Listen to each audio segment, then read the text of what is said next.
Welcome back to the Kosi Arsenal podcast. My name is Kosi. Welcome back to a brand new video. We are still covering Edu Gaspar's departure from Arsenal, and more information is still coming out of different sources that a crisis could be going on inside Arsenal, and a power struggle could be one of the reasons as to why Edu is leaving. Now, of course, you have other reasons, including a much better position as coordinator of clubs at the Evangelos Marinicas, group that is having, Olympiacos and also having Nottingham Forest. That could be a much better reason, but also there is an athletic article that is revealing Mikel Arteta's unchecked power internally at Arsenal could be one of the reasons as to why Edu has decided to step down as sporting director. We're going to explore all the angles. We're going to look at all the three stories. But of course, one thing I want to say at the moment is that it is confirmed Edu Gaspar is leaving Arsenal as sporting director, very, very soon. We won't have him for the January transfer window, and certainly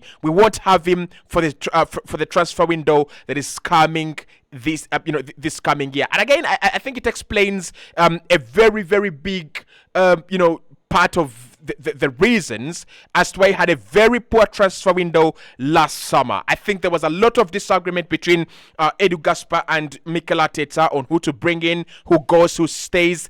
I just don't see how a sporting director as good as Edu, if you want to believe that, goes to the market and just offloads as many players as he could, and then just brings in a couple of deadwood players in Mikel Merino, in Raheem Sterling. I just don't see how, I don't see how a sporting director that has had a very good trajectory goes and does that. So that is, I think that's Mikel Arteta's signings. That is what Mikel Arteta wanted. And probably Edu has looked into it and seen, I don't think this team is going on the trajectory that I want it to be. And therefore, I'm going to let Mikel Arteta run his project, and I'm going to be out of this place. So let's explore all the angles. Now, the first angle is that as reported by Sky Sports, he has always been wanted by the Evangelos. They really wanted him. They're running a big project. They have Nottingham Forest in there. They have Olympiacos in there, and they're still adding a couple of clubs. And they wanted Edu to be the coordinator of all these clubs. Again, it points to how good this guy is when it comes to his job. It points to how good he can be when it comes to his career. And they've always wanted him, and it's now all signs are pointing to the fact that he's going to become a part of that group. So if that's the reason as to why he's left at the moment, that would be really understandable. That would be really, really understandable. But why I think that is not the main reason as to why Edu is leaving. One, in September, Edu reaffirmed his intention to stay with Arsenal for the long term. And he said, I want to be here. We have a very big project going on, and we want to see it mature to fruition. So if you're telling me now that a guy who said he's going to be here in September, and 1 month later in October, or 2 months later in November, he's now decided to leave because he's got a much better job, I don't think so. I think the Olympiacos job, the Nottingham Forest job has always been here, and he could have left earlier on. He could have left before the beginning of the season. He could have left before. But as we are heading into a very crucial transfer period, a very crucial January transfer window that could actually help, bring Arsenal back on track, and he decides to leave, I don't think it's the job, right? So I'm going to cancel that out, but it's a big possibility out there. It's a very good reason. The club could use it as PR that Edu leaves us to join a much better career opportunity, maybe at Olympiacos and the Evangelos group. So that's reason number one. The second reason that Sami Makpo has actually put out, and Sami Makpo broke this story, is that there is a power struggle going on inside Arsenal, and it's a shame and it's a shambles that this is happening. So what's going on? Vinay Venkatesham resigned or left his position, a couple of months ago as Arsenal as an Arsenal executive. Now it's being said that Edu wanted to be elevated. He wanted to be promoted from sporting director, right, to executive or CEO of the club. Now that didn't happen. The role was given to Tim Lewis, and since then, things have not been okay. Edu has not been okay with that. Now I don't know how true this is, right? But according to Sami Makpo, he says when some of the sources near the club were asked, it seemed like though there was a power struggle, right? And one of the sources said it is not as simple as there is a power struggle, so Edu has left, but there is a power struggle. Edu wanted a much bigger role, didn't get it, and therefore he decides to leave. Again, we don't know how true this is, but that is also out there, and it's also it's also one of the reasons.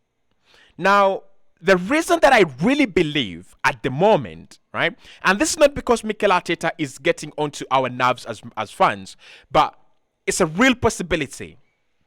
This was said by David Ornstein on The Athletic, and he said the elements of frustration, the elements of unchecked power when it comes to Mikel Arteta and internally. The Cronkies, Richard Garlick and Edu, reached a point where Mikel Arteta had grown in power at the club, and they cannot check him, they cannot question him internally, and hence you're having stupid decisions that happened against Bayern, that happened against Aston Villa, in the recent title race that we lost out. So Edu could have left Arsenal because he felt that as sporting director, he no longer has the power to question and check and balance Mikel Arteta. That is also out there. This is what I want to say. There are going to be a lot of theories that are being placed in front of us as to why Edu is leaving, right? The Mikel Arteta one really makes a lot of sense. Really, really makes a lot of sense. I mean, here is a guy that is making decisions, stupid decisions at times, costly decisions at times, and we have never had the club coming out really to show any sign of discontent. I don't think Mikel Arteta is checked internally, because against Bayern Munich, right? Against Bayern Munich, and I remember saying this, we have a massive opportunity to go through, and Mikel somehow picks a weak squad, a wrong squad, right? Okay, we go out, then we play Aston Villa. And we are playing Aston Villa, and he plays no number 6. Doesn't play Partey. Partey is back by the time. He doesn't play Jorginho, who is in form by the time. And we are out of the title race like that.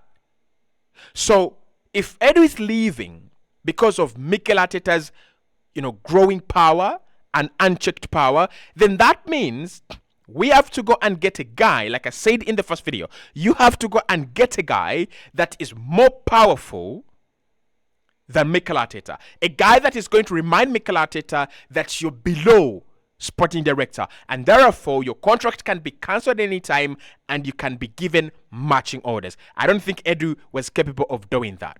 Now, I think Edu created Mikel Arteta. There's no question about that.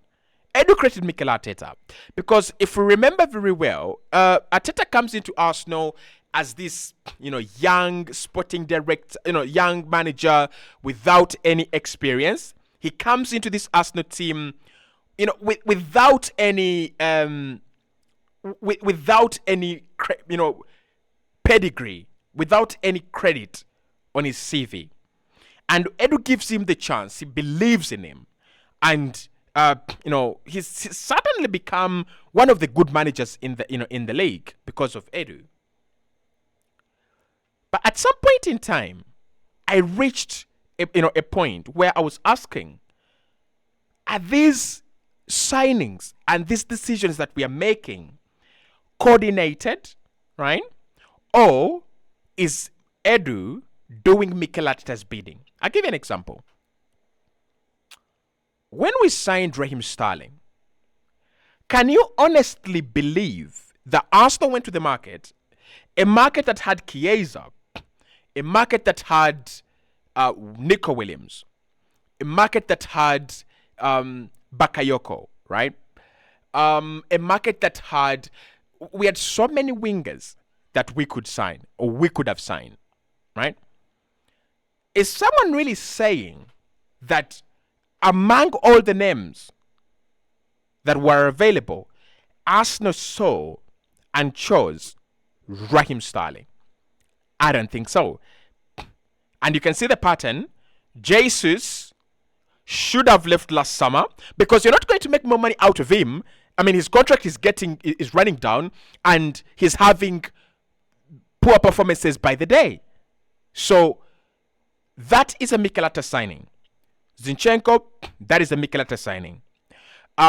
Sterling, that is a Mikel Arteta signing. And why? He has worked with them. I don't think Edu Gaspar went and looked at Kai Havertz and said, this is the guy. Like, as clubs sign Haaland and Mbappe, you think that Edu was thinking of signing Kai Havertz as a 9 for us?